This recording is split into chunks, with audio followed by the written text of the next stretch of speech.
Assalamualaikum warahmatullahi wabarakatuh. Kami dari kelompok 10 akan membawakan materi analisis kurikulum pada materi elektrokimia. Nah, kami beranggotakan 3 orang. Yang pertama ada saya sendiri, Arhani Laila, dan kedua rekan saya, Lauzer Zeral, dan juga Nurdian Islamia. Untuk subbab materinya itu, kami akan bahas tentang kompetensi inti dan dasar, indikator, karakteristik materi, konsep inti, kesulitan siswa, miskonsepsi, metode pembelajaran, dan juga penilaian sampai contoh. Baik, untuk bahasan yang pertama akan dibawakan oleh rekan saya. Kepada Lauzer Zeral, saya persilahkan. Oke, baik. Terima kasih kepada Arha sebagai moderator. Materi yang pertama akan dibahas oleh saya yaitu kompetensi inti dan kompetensi dasar. Oke, boleh di next. Oke, pertama akan saya bahas mengenai kompetensi inti.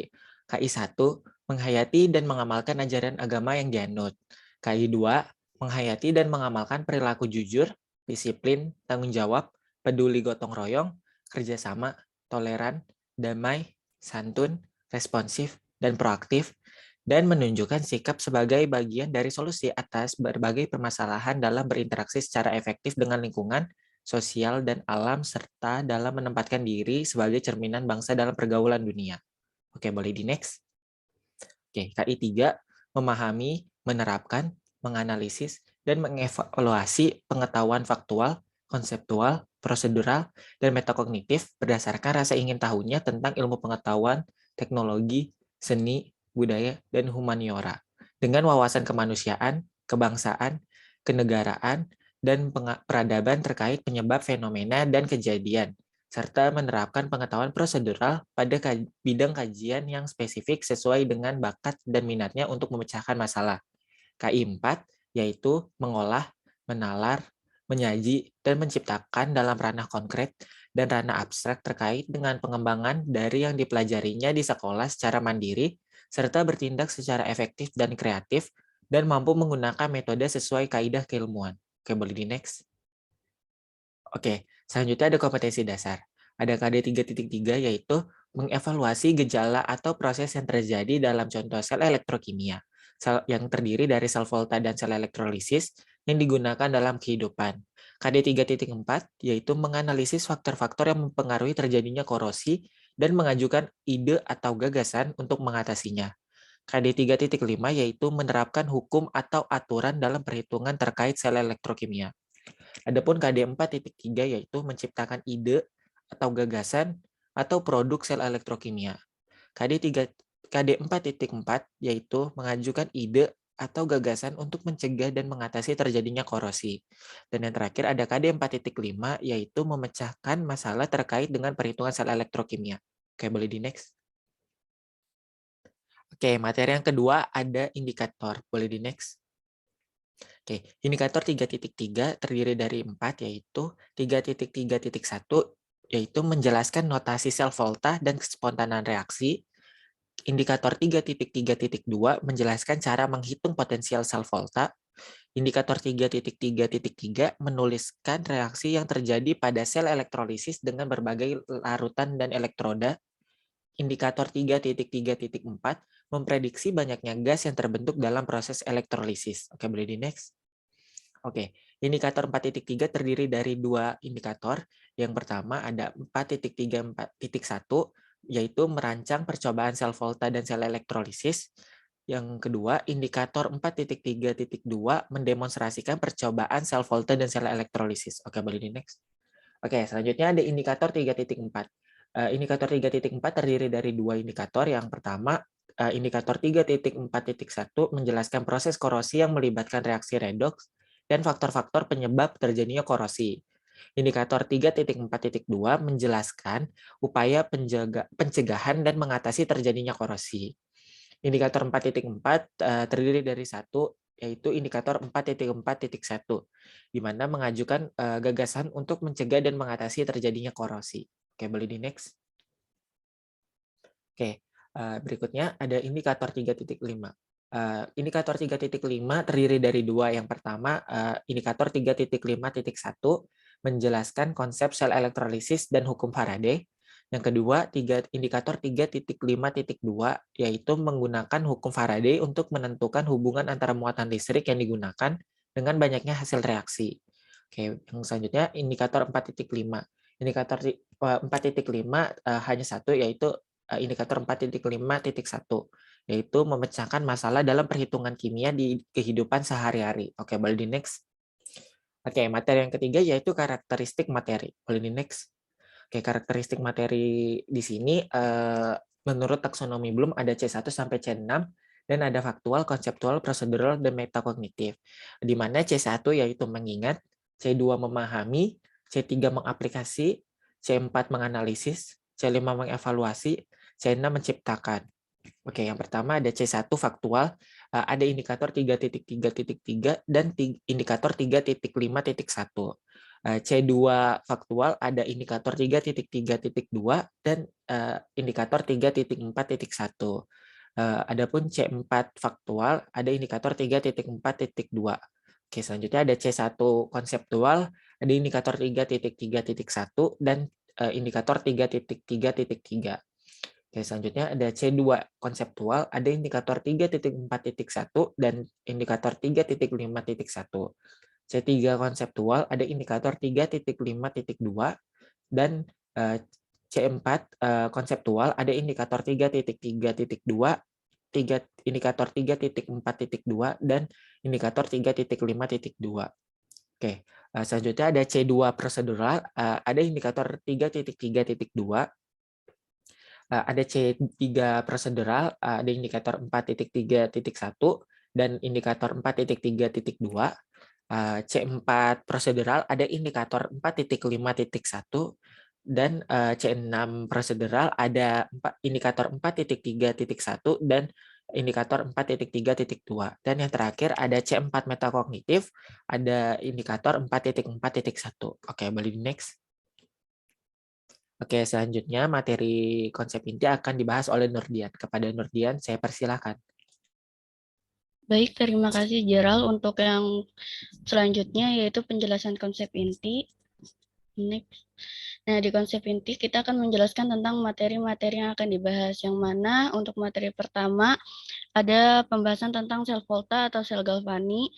Yang kedua ada sel volta dalam kehidupan sehari-hari. Dan yang ketiga ada pembahasan tentang sel elektrolisis dan hukum Faraday. Next. Untuk penjelasannya, pada prinsipnya reaksi redoks merupakan reaksi redoks spontan dapat digunakan sebagai sumber listrik, yang mana reaksi redoks spontan sini merupakan reaksi redoks yang dapat berlangsung dengan sendirinya. Jika ke dalam larutan CuSO4 dicelupkan dalam logam seng, maka akan terjadi reaksi redoks yang spontan. Secara makroskopis, terlihat bahwa larutan CuSO4 ini akan berwarna biru dan akan semakin memudar seiring dengan terbentuknya lapisan hitam pada permukaan seng. Nah, di sini prinsip kerja sel volta itu yang mana dapat dijelaskan kalau sel volta merupakan sel elektrokimia yang mana energi kimia dari reaksi redoks spontan ini akan dapat diubah menjadi energi listrik. Elektrodanya reaksi oksidasi yang terjadi disebut anoda maupun elektroda yang merupakan reduksi disebut katoda. Pada sel volta anoda bermuatan negatif, sedangkan katoda bermuatan positif. Elektron mengalir dari anoda menuju katoda. Reaksi yang terjadi merupakan seperti berikut, yang mana Zn menjadi Zn2 plus 2 elektron, katodanya Cu2 plus 2 elektron menjadi Cu, dan reaksinya yaitu Zn plus Cu2 plus menjadi Zn2 plus Cu, dan N0 selnya yaitu 1,1 volt. Nah, ini merupakan contoh dari rangkaian sel voltanya. Di sini dijelaskan jika prinsip kerja sel volta adalah pemisahan reaksi redoks menjadi dua bagian, yaitu setengah reaksi oksidasi di anoda dan setengah reaksi reduksi di katoda. Anoda dan katoda akan dapat dicelupkan dalam elektrolit dan dapat dihubungkan dengan jembatan garam dan sirkuit di luar. Next. Nah, di sini ada susunan sel volta yaitu dari Zn menjadi Zn2+. Di sini ada jembatan garamnya menjadi Cu2+ ke Cu, yang mana Zn itu di anoda dan Cu itu katoda. Nah, untuk potensi sel itu, potensi sel elektroda yang dibandingkan dengan elektroda hidrogen yang diukur dengan suhu 25 derajat Celcius dan tekanan 1 atm disebut potensial elektroda standar atau E0. Potensial elektroda itu tersebut dapat mengacu pada reaksi reduksi elektroda, sehingga disebut potensial reduksi standar atau E0 reduksi. Potensial sel volta ini dapat ditentukan melalui eksperimen dengan menggunakan voltmeter atau dapat dihitung berdasarkan dengan data potensial elektroda standar, yang mana unsur yang mempunyai nol reduksi ini akan lebih besar mengalami reduksi di katoda, sedangkan untuk unsur yang mempunyai nol reduksi lebih kecil mengalami reaksi oksidasi di anoda. Next. Nah, untuk deret volta ini merupakan unsur-unsur yang disusun berdasarkan urutan potensial elektrodanya yang membentuk deret yang dikenal sebagai deret keaktifan logam atau deret volta. Semakin ke kanan, sifat oksidatornya akan semakin kuat, sedangkan semakin ke kiri, sifat reduktornya akan semakin kuat. Di sini ada trik hafal deret volta, yaitu lihat kalau Baginda Caesar nanti meninggal ala mana zaman Fir'aun, Nabi Sulaiman pemberantas buta huruf, kerupuk hangus agar pahit au. Next. Nah, sel volta dalam kehidupan sehari-hari itu ada contohnya yaitu baterai kering, yang mana sel baterai merupakan pengembangan dari sel Lens pada tahun 1839 sampai 1882, yang mana dengan desain awal yang tetap dipertahankan yaitu sel kering mangan.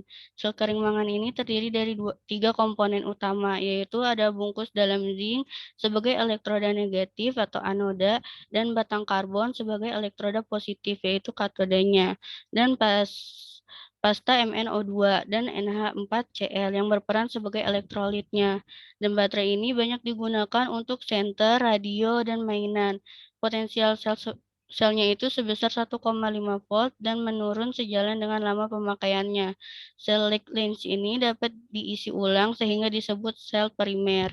Nah, pada sel kering atau reaksi oksidasi ini terjadi pada logam seng dan reaksi reduksinya terjadi pada karbon yang inert. Elektrolitnya adalah pasta MnO2, ZnCl2, NH4Cl, dan karbon hitam. Nah, reaksinya dapat dilihat seperti ini, yang mana anodanya yaitu Zn menjadi Zn2 plus 2 elektron, katodanya yaitu 2 MnO2 plus 2 NH4 plus 2 elektron menjadi MnO2, MnO3 plus 2 NH3 plus H2O, dan akan menghasilkan selnya yaitu Zn plus 2 MnO2 plus 2 NH4 plus menjadi Zn2 plus MnO2 plus 2 NH3 plus H2O. Nah, di sini ada contoh merancang sel volta dari bahan sekitar, yaitu contohnya baterai garam dapur NaCl, yang mana bahan-bahannya itu ada 2 sendok makan garam per 200 cc air, lempengan seng bisa menggunakan kaleng bekas minuman sebagai anoda yang bermuatan negatif, dan sel karetnya untuk membatasi kedua lempengan agar tidak bersentuhan, yang mana lempengan tembaga ini dapat sebagai katoda yang bermuatan positif. Kipas angin atau lampu LED ini akan menguji keberadaan daya listrik searah, dan kabel kecilnya ini akan diberi penjepit buaya tiap ujungnya. Next. Nah, untuk sel elektrolisis ini, elektrolisis merupakan sel elektrokimia yang mengubah listrik menjadi energi kimianya. Susunan sel elektrolisis ini yaitu ada sumber arus, elektroda, dan elektrolit. Sedangkan untuk ketentuan reaksi elektrodanya yaitu pertama ada di reaksi reduksi di katodanya, yang mana ia tidak tergantung dari jenis bahan elektrodanya. Yang pertama, H plusnya ini dari asam reduksi kation H+.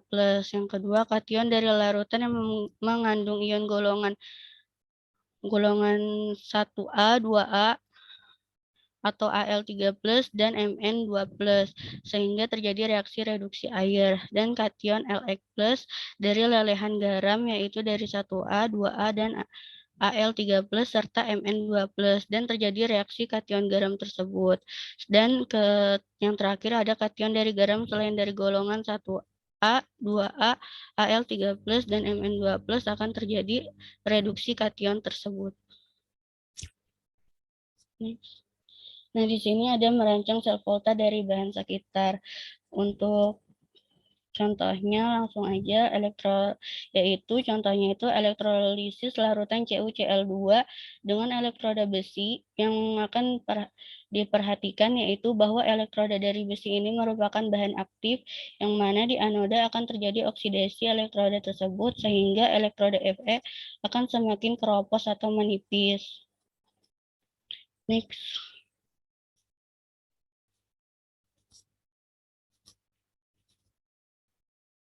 Nah, di hukum Faraday ini ada dua pembahasan, yaitu ada hukum Faraday 1 dan hukum Faraday 2. Untuk hukum Faraday 1 ini menyatakan bahwa massa zat yang diendapkan atau dilarutkan berbanding dengan muatan yang dilewatkan dalam sel dan massa ekivalen zat tersebut, di mana hukum Faraday 1 ini akan dinyatakan dalam rumusnya, yaitu W sama dengan E kali I kali T per F, yang mana E sama dengan AR per mol, sehingga hukum Faraday dapat ditulis sebagai W sama dengan AR per mol dikali I dikali T per F. Sedangkan untuk hukum Faraday 2 yaitu menyatakan bahwa massa zat ini akan dihasilkan pada saat elektroda selama elektrolisisnya yaitu W berbanding lurus dengan massa ekivalennya. Yang mana rumusnya itu W1 per W2 sama dengan E1 per E2. Nah, next. Oke, selanjutnya akan dibahas pada rekan saya, Arhani. Baik, terima kasih, Dian. Selanjutnya itu adalah kesulitan siswa pada materi elektrokimia. Oke, mulai next. Nah, yang pertama itu kesulitan siswanya itu menentukan reaksi sel elektrolisis lelehan atau leburan. Yang kedua, menentukan reaksi sel elektrolisis larutan di katoda. Yang ketiga, menentukan reaksi sel elektrolisis larutan di anoda dengan elektroda inert. Yang keempat, menentukan hasil reaksi total sel elektrolisis. Yang kelima, menerapkan konsep hukum Faraday 1 pada perhitungan sel elektrolisis. Dan yang terakhir, menerapkan konsep hukum Faraday 2 pada perhitungan sel elektrolisis. Nah, dari kesulitan-kesulitan siswa ini akan menimbulkan miskonsepsi. Jadi next. Next. Nah, miskonsepsi yang pertama itu berkaitan dengan arus listrik pada sel galvani. Nah, siswa ini menganggap bahwa jembatan garam dapat menggantikan fungsi kawat patina untuk mengalirkan arus listrik dalam larutan dari setengah sel oksidasi ke setengah sel reduksi pada sel galvani. Selain itu, miskonsepsi ini disebabkan oleh anggapan siswa bahwa aliran arus listrik pada sel galvani terjadi karena pergerakan elektron saja, tanpa mempertimbangkan pergerakan ion-ion dalam larutan. Nah, yang kedua itu, miskonsepsi berkaitan dengan elektrode pada sel galvani. Nah, pada miskonsepsi ini menunjukkan ketidakpahaman siswa dalam menggunakan dan menafsirkan data potensial reduksi standar untuk menentukan anode dan katode pada sel galvani. Nah, yang ketiga itu miskonsepsi berkaitan dengan potensial elektrode dan potensial sel. Nah, mereka ini menganggap bahwa ketika koefisien reaksi setengah sel dinaikkan 2 kali, maka harga E0 menjadi 2 kali. Nah, siswa ini tidak memahami bahwa potensial setengah sel merupakan sifat intensif yang harganya tidak bergantung pada koefisien reaksi. Nah, yang keempat itu ada miskonsepsi berkaitan dengan elektrode pada sel elektrolisis. Nah, siswa dengan miskonsepsi ini beranggapan bahwa baterai merupakan sel galvani, sehingga kutub-kutubnya akan berkebalikan dengan kutub-kutub pada sel elektrolisis. Nah, oleh karena itu, elektrode yang terhubung dengan kutub positif baterai menjadi kutub negatif, dan elektrode yang terhubung dengan kutub negatif baterai menjadi kutub positif. Yang kelima itu ada miskonsepsi berkaitan dengan produk elektrolisis dan perkiraan besar potensial sel elektrolisis. Nah, siswa ini beranggapan bahwa elektrolisis hanya menyebabkan elektrolit terionisasi atau terdisosiasi menjadi ion positif dan ion negatif. Nah, siswa memahami bahwa pada elektrolisis larutan HCl, ion-ion hasil ionisasi molekul-molekul HCl terionisasi membentuk ion H+ dan ion Cl- saja. Mereka itu tidak memahami bahwa ion H+ tereduksi menjadi gas H2 dan ion Cl- teroksidasi menjadi gas Cl2. Oke, boleh di next. Nah, selanjutnya itu metode pembelajaran. Next. Nah, ada project based learning. PJBL bermakna sebagai pembelajaran berbasis proyek. Pembelajaran berbasis proyek merupakan pembelajaran yang menggunakan proyek yang menggunakan kegiatan kerja sebagai sarana untuk mencapai kompetensi yang diharapkan. Next. Nah, pembelajaran ini menekankan pada aktivitas siswa dalam memecahkan masalah dengan menerapkan keterampilan meneliti, menganalisis, membuat hingga mempresentasikan produk pembelajaran berdasarkan pengalaman nyata. Dalam kerja proyek, siswa dilatih untuk merancang, memecahkan masalah, melakukan investigasi, dan mengambil keputusan secara mandiri. Nah, dalam hal ini itu kita project based learning-nya itu dengan praktikum. Next.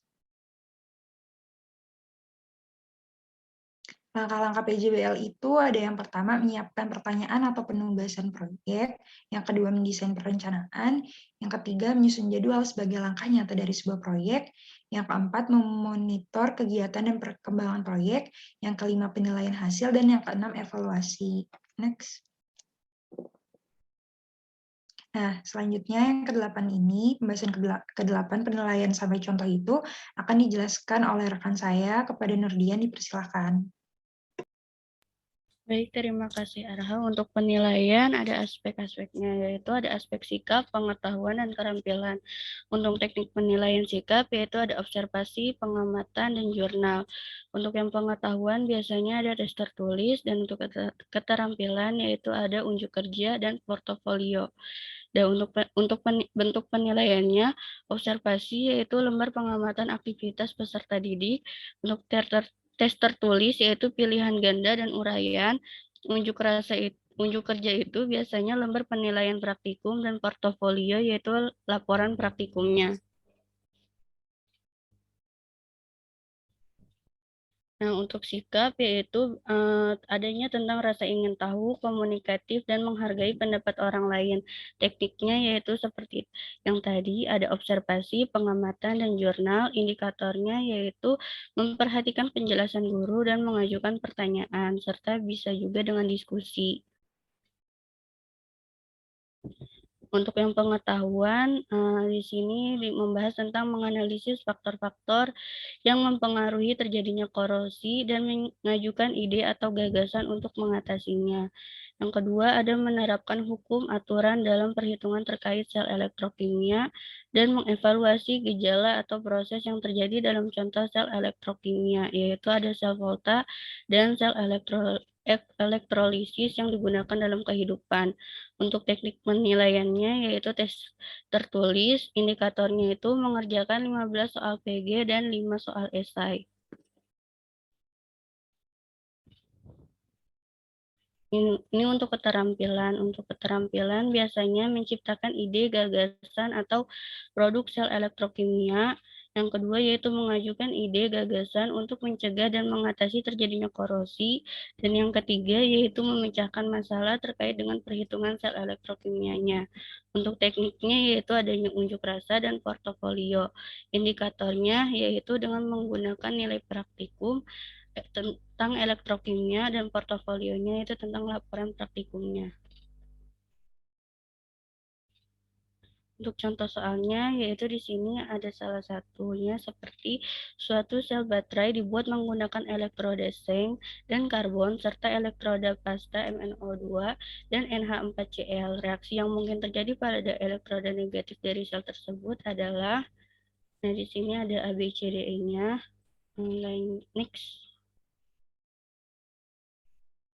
Ini contoh soal yang kedua, yaitu tuliskan reaksi pada katoda, anoda, dan reaksi redoks yang terjadi untuk elektrolisis larutan NaOH dengan elektroda platina.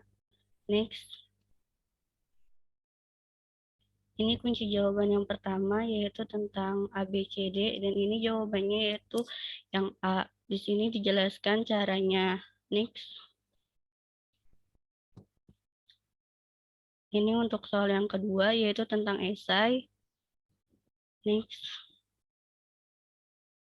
Nah, ini contoh soal yang ketiga, yaitu tentang jumlah Faraday untuk mereduksi ion Ca2+ dalam bentuk leburan ArCa, yaitu 40 sebanyak 12 gram. Dan di sini ada kunci jawabannya, yaitu tentang diketahui, ditanya, dan dijawab.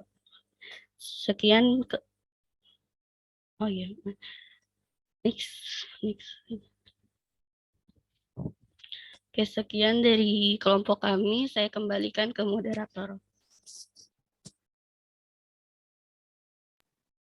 Oke, baik. Sekian yang dapat kelompok 10 sampaikan. Kurang lebihnya mohon maaf. Wassalamualaikum warahmatullahi wabarakatuh.